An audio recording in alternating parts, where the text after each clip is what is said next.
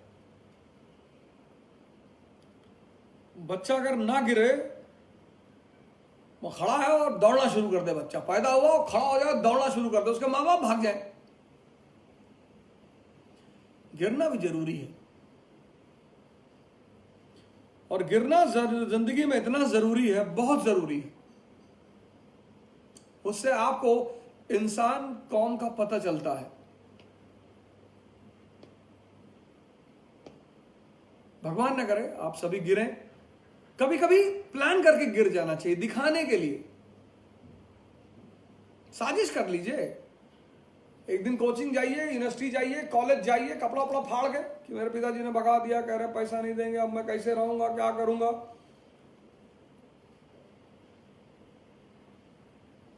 और हर आदमी से कहिए कि भैया 10-10 हजार रुपए सब लोग दे दो, कम से कम 6 महीने हम देख लें, फिर आगे अपनी व्यवस्था बनाएंगे। तो 100 लोग अगर आपके व्हाट्सएप में है तो 98 तो भाग जाएंगे, 99 भाग जाए तो कोई बड़ी बात नहीं, और 100 भाग जाए तो फिर कोई तो मुद्दा ही नहीं।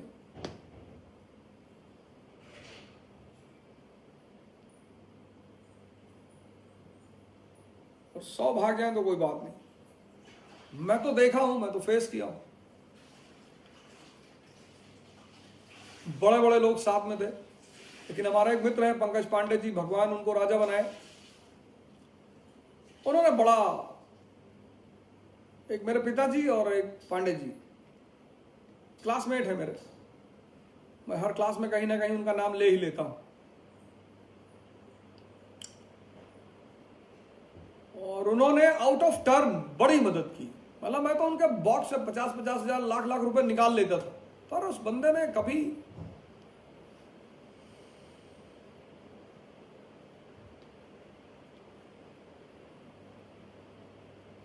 एक आदमी और एक दो लोग हैं लाइफ में जिन्होंने बड़ी विकट परिस्थिति में मदद की है, ऐसा नहीं है कि नहीं की है, बड़ी विकट परिस्थिति में मदद की। लेकिन अगर आपको ऐसे लोग मिल जाते हैं, आप बहुत भाग्यशाली हैं सर। कोई नहीं मिलता सर। एक मेरे जानने वाले हैं, उन्होंने मुझे 100 रुपए देने से मना कर दिया था, 10,000 रुपए गिफ्ट दे गए 2 साल पहले। 100 रुपए, जो आमतौर पर आदमी के लिए कोई बहुत बड़ी चीज नहीं है, वो 100 रुपए देने के लिए मना कर दिया था उन्होंने। वो मुझे 10,000 रुपए का गिफ्ट दे के गए। जिंदगी किताबों में नहीं है। Books are the least source of knowledge in this world. जिंदगी जो असल में एक्सपीरियंस है ना, वो बहुत बड़ी चीज है। इसलिए फादर की आइडेंटिटी पे बाहर मत रहा करिए, बताया ही मत करिए। आपके पास फादर है, आपके 10 दोस्त वैसे ही बन जाएंगे। आपके फादर आईजी हैं, आपके 10 दोस्त वैसे ही बन जाएंगे।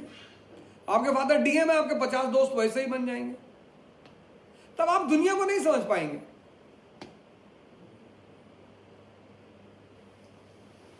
तब आप दुनिया को नहीं समझ पाएंगे, और इसको समझना बहुत जरूरी है, बहुत जरूरी। रेफ्यूजी हो गया हुमायूं 1540 पे 1540 में। शेरशाह ने दौड़ाना शुरू किया। अमरकोट के राणा वीर साल ने शेल्टर दिया। राजपूत राजा अमरकोट का राणा वीर साल, उसने शेल्टर दिया। कोई भाईजान उम्मत कोई काम नहीं आई, कुछ नहीं आती सर, कुछ नहीं आती। ये तो बेवकूफों का प्रपंच है। जाहिल, जो प्रचंड जाहिल है, ये तो उनका प्रपंच है कि मेरी जात का है, मेरे धर्म का है। कुछ नहीं है सर, राजशाही में ये सब होता ही नहीं। कौन दौड़ा रहा है? मुसलमान शेरशाह। कौन दौड़ रहा है? मुसलमान हुमायूं। शरण कौन दे रहा है? राजपूत। इस घटना का बाद में राजा अकबर की राजपूत पॉलिसी में बड़ा असर। राणा वीर साल ने शरण दी राजपूत ने, और राजपूतों पे भरोसा किया ही जा सकता था। भाई जब दो मुसलमानों को बचाने के लिए 20,000 राजपूत अपनी जान दे सकते हैं। मैंने आपको कहानी सुनाई हमीरदेव की,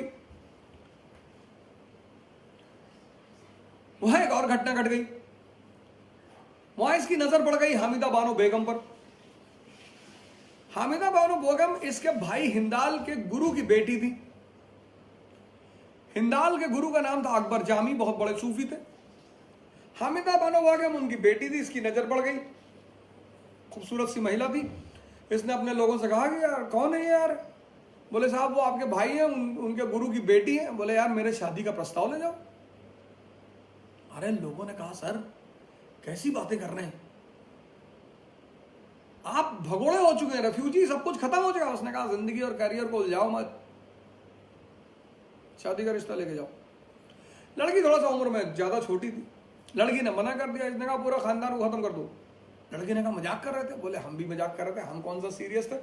वहीं पर इसकी शादी हुई हामिदा बानो बेगम से।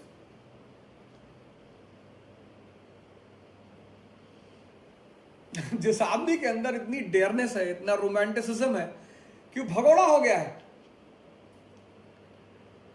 यहां लोग प्री नहीं निकलता गलती से तो डिप्रेशन में चले आते हैं, दवाई खाने लगते हैं, असाइलम में चले आते हैं, वहां चले आते हैं। सीखो सर, अगर हारने का दम नहीं है तो राजा बनने का सपना छोड़ दो।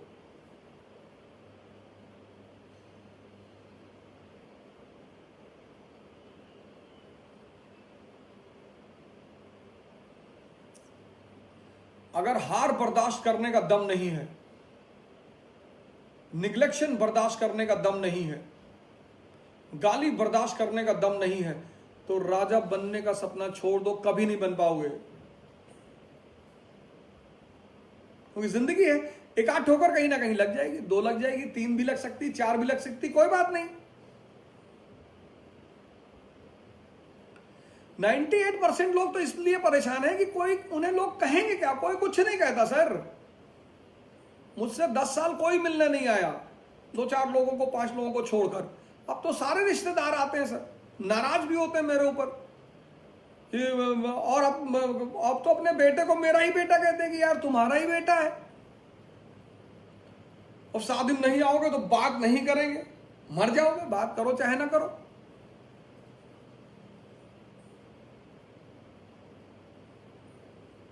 जिसके अंदर हुमायूं से ये सब चीजें सीखने वाली, हर आदमी से कुछ ना कुछ आप सीख सकते हैं। जो आदमी हारने के बाद मस्त है, पहले शादी कराओ बाद में देखेंगे। इतना लोड नहीं है जिंदगी का, उदास नहीं है, कहीं जाके चट्टान पे खड़े नहीं कि सुसाइड कर लेंगे ना। गेम है, गलती करके हार का कोई बात नहीं, फिर से खेलेंगे। राणा वीर साल ने कहा इससे कि सर शेरशाह हमला करेगा हमारे ऊपर और उसका हमला झेलने की ताकत मेरे अंदर नहीं।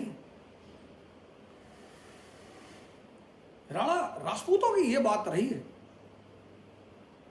दारा शिकोह के साथ यह नहीं हो पाया। दारा शिकोह के साथ गद्दारी हो गई। सुनाऊंगा मैं आपको कहानी। राजपूतों ने अपने वचन के लिए फेमस थे। उसने वेर साल ने आकर कहा कि सर बचा नहीं पाएंगे, आप निकल लीजिए। और फिर हुमायूं निकल गया ईरान। वो ईरान निकल गया। शेरशाह ने 5 साल बहुत अच्छा शासन किया, बड़ा जबरदस्त शासन। मैं अकबर शुरू करूंगा तो आपको थोड़े बहुत हिंट उसके दूंगा, शेरशाह ने क्या क्या किया। बड़े जबरदस्त काम किए शेरशाह ने। एग्रीकल्चरल रिफॉर्म तो उसके जैसा कोई कर ही नहीं पाया। अकबर ने सिर्फ उसके रिफॉर्म में सुधार ही किया। आर्मी रिफॉर्म, एग्रीकल्चरल रिफॉर्म और एडमिनिस्ट्रेटिव रिफॉर्म्स और ना जाने क्या क्या रिफॉर्म। शेरशाह ने भी दोनों रास्तों पे कब्जा करने की कोशिश की। इंपीरियलिज्म, दोनों रास्ता मतलब बंगाल और गुजरात। बंगाल उसके पास था ही, गुजरात उसे कब्जा करना था। गुजरात कब्जा करने के लिए उसे राजपुताना में एंटर करना ही था। और कलिंजर की लड़ाई चल रही थी 1545। कलिंजर की लड़ाई चल रही थी और ये तोप में खुद ही गोला लगा रहा था। हाइपर एंथुसियास्टिक, कैलकुलेटिव, दिमाग, एंथुसियाज्म, ताकत, उत्साह।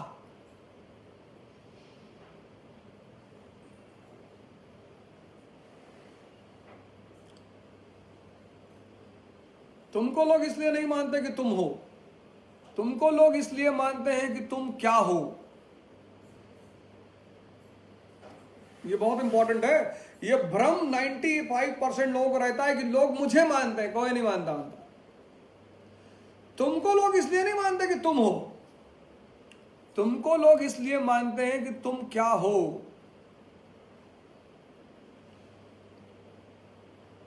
जब शादी में जाते हो तो तुम्हें वही ट्रीटमेंट मिलता होगा जिस तरह के तुम हो। अगर आईएएस हो तो 40 लोग घेर लेते होंगे तुरंत। नहीं नहीं, खाइए खाइए, पान खाइए, यहीं थूक दीजिए, हमारे हाथ में थूक दीजिए। कहां थूकने जाएंगे भैया, यहीं थूक दीजिए, हाथ में ही थूक दीजिए।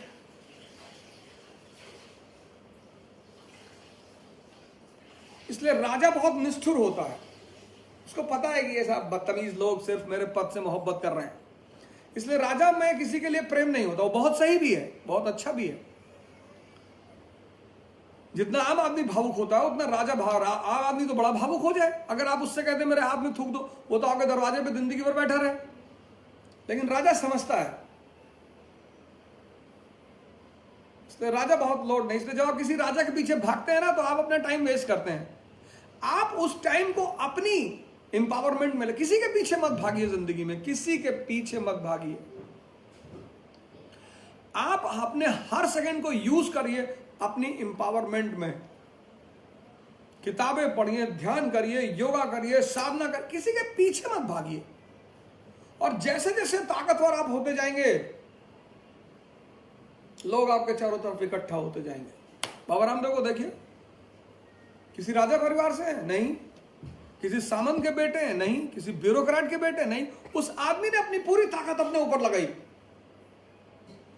और आज पूरी दुनिया उस आदमी। शिल्पा शेट्टी के साथ योगा करते हैं बाबा, आपको तो ऑटोग्राफ भी ना दे। सदगुरु को देखिए, उस आदमी ने अपनी पूरी समय बहुत जरूरी चीज है, अपने ऊपर दीजिए, अपने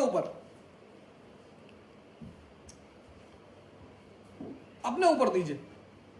कुछ नहीं है, योगा ही करते रहिए, ध्यान करते रहिए, किताब पढ़ते रहिए।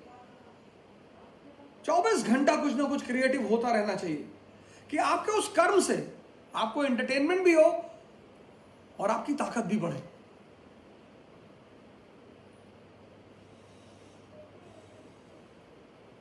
और कोई ना भी बुलाए तो कम से कम खुद में तो मस्त हैं। बहुत लोगों के पीछे भागते हैं वो कार्यकर्ता बनकर रह जाते हैं जिंदगी में। मैंने एक से एक कार्यकर्ता देखे, 30-30 साल से कार्यकर्ता, 40 साल से कार्यकर्ता, 40-40 साल से कर्मठ कार्यकर्ता, 40 साल से कांग्रेस के कर्मठ कार्यकर्ता। जो लोग बीजेपी के लिए काम करके मर गए, जब बीजेपी पावर में है उनमें से किसी को टिकट ही नहीं मिला।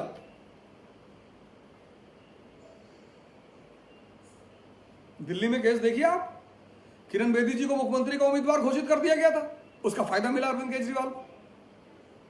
वो बंदा अपने आप में कंसंट्रेट करता रहा। अपना समय खुद मत पढ़िए, कुछ मत करिए, पढ़े रहिए, पर किसी से फालतू की बात मत करिए, पढ़े रहिए। सोते रहिए, लेटे रहिए, पर अपने दिमाग को कूड़ेदान मत बनने दीजिए, क्योंकि बुरा इस दुनिया में कोई है नहीं, अच्छा इस दुनिया में कोई है नहीं। अगर आप इस मुद्दे पे डिस्कशन करते हैं कि फला आदमी बुरा है, तो आप बहुत घटिया काम कर रहे हैं। कुछ सब इंसानी फितरत पे जीते हैं, हम सब इंसान हैं। कोई शराब पी रहा होगा, कोई अफीम पी रहा होगा, किसी की शादी के बाद 4 गर्लफ्रेंड है, ठीक है, तो दुनियावी बातें हैं, उसमें कौन सी दिक्कत है, उसमें क्या बात करना।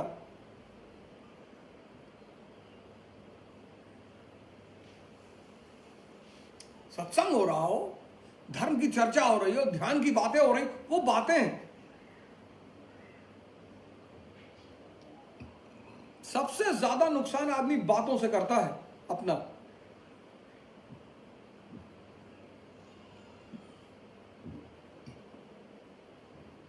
तुमको लोग इसलिए नहीं मानते कि तुम हो, तुमको लोग इसलिए मानते हैं कि तुम क्या हो। बहुत इंपॉर्टेंट चीज है लाइफ में, इसलिए तुम्हारा क्या होना ज्यादा जरूरी है।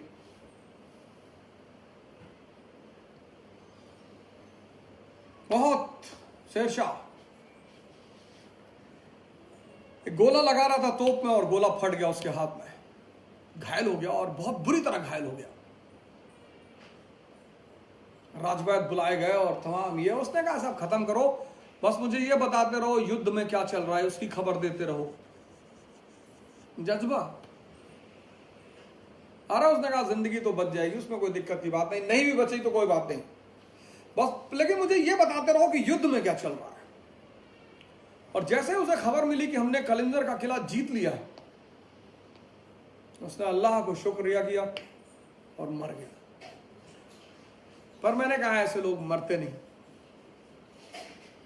बाबर, शेरशाह, लिंकन, नेपोलियन, अंबेडकर, गांधी, ये लोग कहां मरते हैं, मरते ही नहीं। ये तो अपने पीछे एक लाइन छोड़ जाते हैं, ये लोग नहीं मरते। आम आदमी मरता है, ये लोग नहीं मरते। शेरशाह के बाद उसका बेटा इब्राहिम शाह गद्दी पे बना, बड़ा अच्छा शासक रहा, बड़ा अच्छा संभाला उसने नियम को, मतलब कानून की किताब भी बनवाई। लेकिन उसके बाद शेरशाह का कोई बहुत अच्छा कॉम्पिटिटर, बहुत अच्छा सक्सेसर हुआ नहीं। और ये बात हुमायूं के लिए बड़ी फायदेमंद हुई।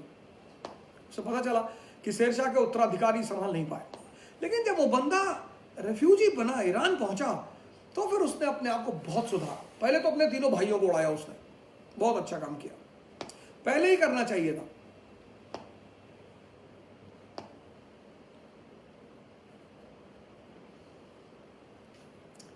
पहले ही करना चाहिए था।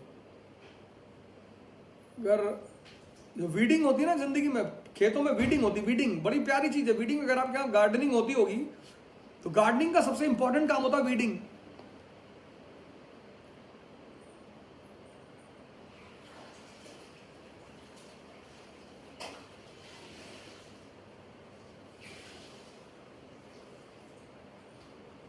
गार्डनिंग का सबसे इंपॉर्टेंट काम होता है वीडिंग।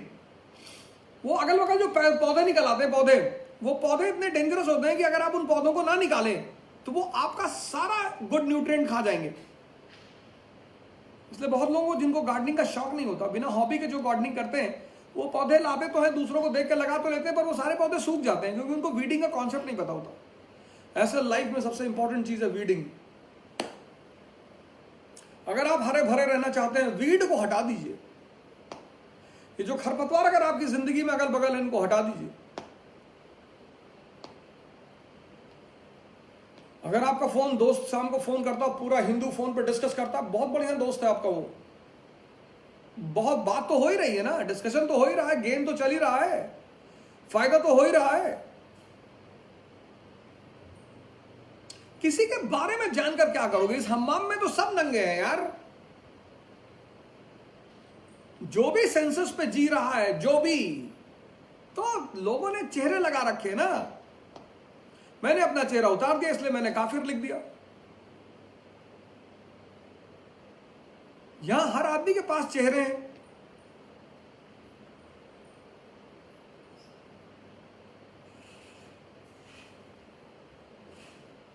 मैं ये नहीं करता, मैं वो नहीं कर, सब करते हैं, सब सब। हाँ, जो सेंसेस और मन से ऊपर उठ चुका है, जो अपनी चेतना पे आ चुका है, वो पहले आप तो कहेगा नहीं, लेकिन वो दूसरे ही डायमेंशन में जीता है। उसके लिए स्त्री कोई बड़ा चीज नहीं, कोई चीज ही नहीं, उसके लिए धन कोई बड़ी चीज है ही नहीं। वो जो आदमी है, लेकिन वो एक बहुत ही माइनॉरिटी है दुनिया में, वो बहुत ही माइनॉरिटी। बाकी तो सब हम ये नहीं, सब करते हैं। बहुत ज्यादा इस फिराक में मत पड़ा करिए। अगर आप दुनिया में उलझ गए तो आप गए, आपका खेल खत्म हो गया। और दुनिया का सबसे प्यारा पेशा है आपको उलझाना।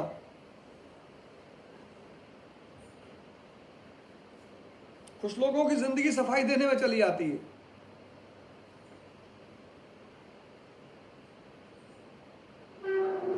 शेरशाह के उत्तराधिकारी अच्छे नहीं हुए।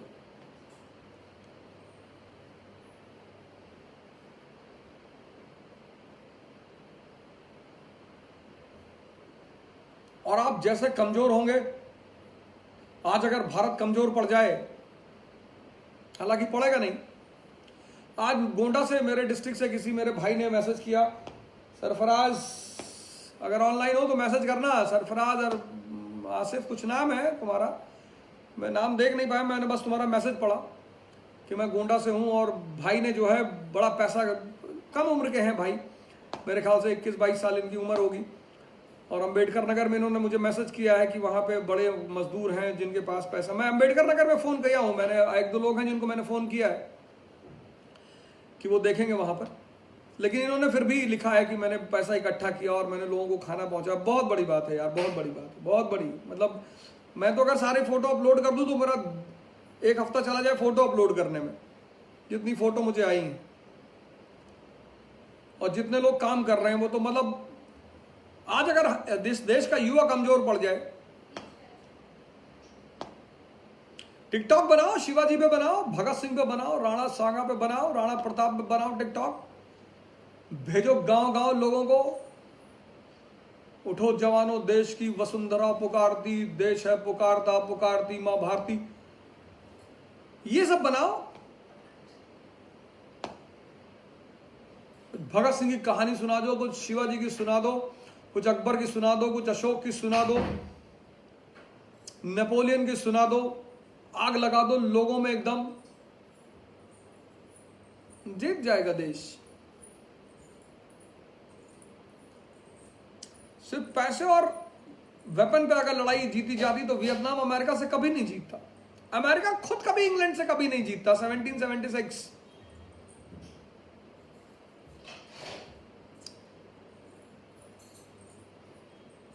अपना पूरा टाइम अपने ऊपर लगाओ, खूब किताबें पढ़ो, खूब ध्यान करो, खूब साधना करो, एक्सरसाइज करते रहो दिन भर। ताकत होनी चाहिए, मानसिक, शारीरिक, आत्मिक।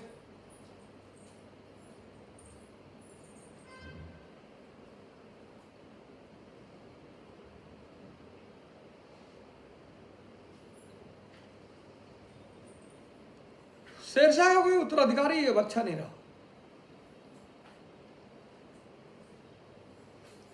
1555 में हुमायूं कमबैक मारता है, इसके उत्तराधिकारियों को उखाड़ कर फेंकता है, सिकंदर सूर को पंजाब में हराता है, दिल्ली और आगरा पर फिर से कब्जा करता है हुमायूं।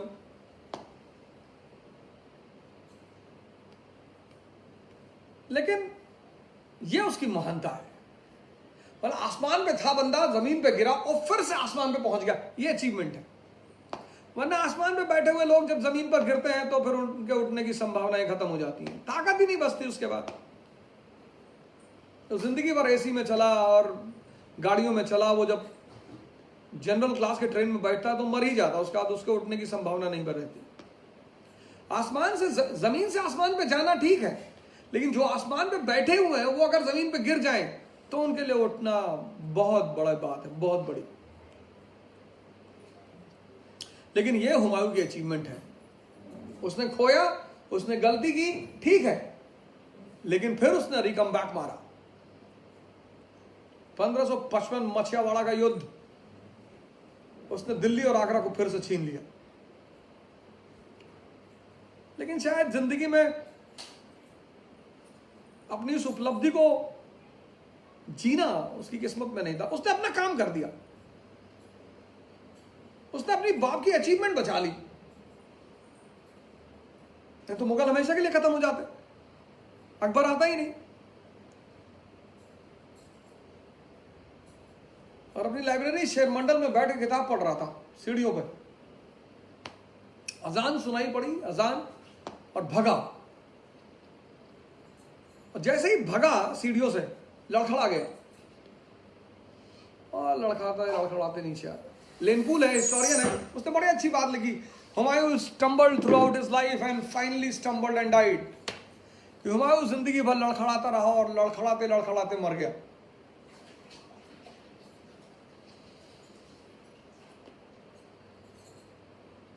लेकिन महानता है, आसमान से जमीन पे गिरना उसकी गलती है, लेकिन जमीन से वापस आसमान पर पहुंचना उसकी महानता है, ग्रेटनेस है, उसकी तारीफ की जाएगी। और यहीं से शुरू हुई मध्यकाल के सुपरस्टार की कहानी, अकबर द ग्रेट। कल शुरू करेंगे। लेकिन सर वीडियो बनाते रहिए, लड़ाई खत्म नहीं हुई है, उत्साह खत्म नहीं होना चाहिए, जंग जारी रहेगी जब तक भारत पूरी तरह से लॉकडाउन फ्री नहीं हो जाता। कई सारे स्टेट हमारे लॉकडाउन फ्री हैं, गोवा है, मणिपुर है, कर लेंगे हम, ये सारे भी कर लेंगे। हमें थोड़ा सा और ज्यादा एक्टिवेट होना पड़ेगा। आप नहीं खिला पा रहे हैं, कोई बात नहीं है, आप पैसा नहीं इकट्ठा हो रहा है, कोई दुखी होने कोई बात ही नहीं है। आप वीडियो बनाइए, मैसेज बनाइए, प्रेरक कुछ निकालिए, कहानियां अच्छी अच्छी अंदर से, कि जिनको आप भेजें तो लोग मोटिवेट होंगे, हाँ यार ऐसा करना है।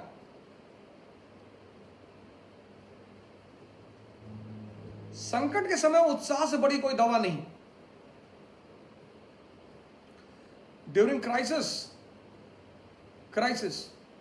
से जो बड़े अच्छे अच्छे डॉक्टर होते हैं, वो बड़े क्रॉनिक डिसीज में पेशेंट का उत्साह बनाए रखते हैं। यार ठीक है यार, हो जाएगा, ठीक हो जाएगा, कोई बात नहीं। और डॉक्टर का सिर्फ इतना कहना कि ठीक हो जाएगा, पेशेंट के लिए बहुत बड़ी बात होती है।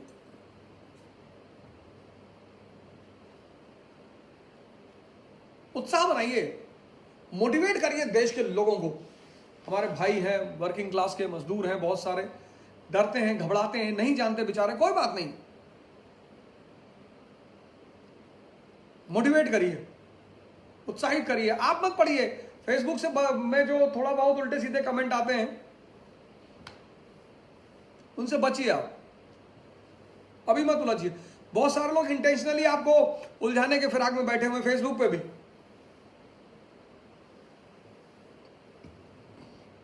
अपना काम करिए, देश को बचाना है किसी भी कीमत पर, दुनिया को बचाना है। भारत बचेगा तो वो पूरे दुनिया के लिए आदर्श बन जाएगा, और भारत बचेगा ही बचेगा, उसकी हस्ती कभी मिट ही नहीं सकती भारत की। कल मैं शुरुआत करूंगा अकबर द ग्रेट से। जय हिंद।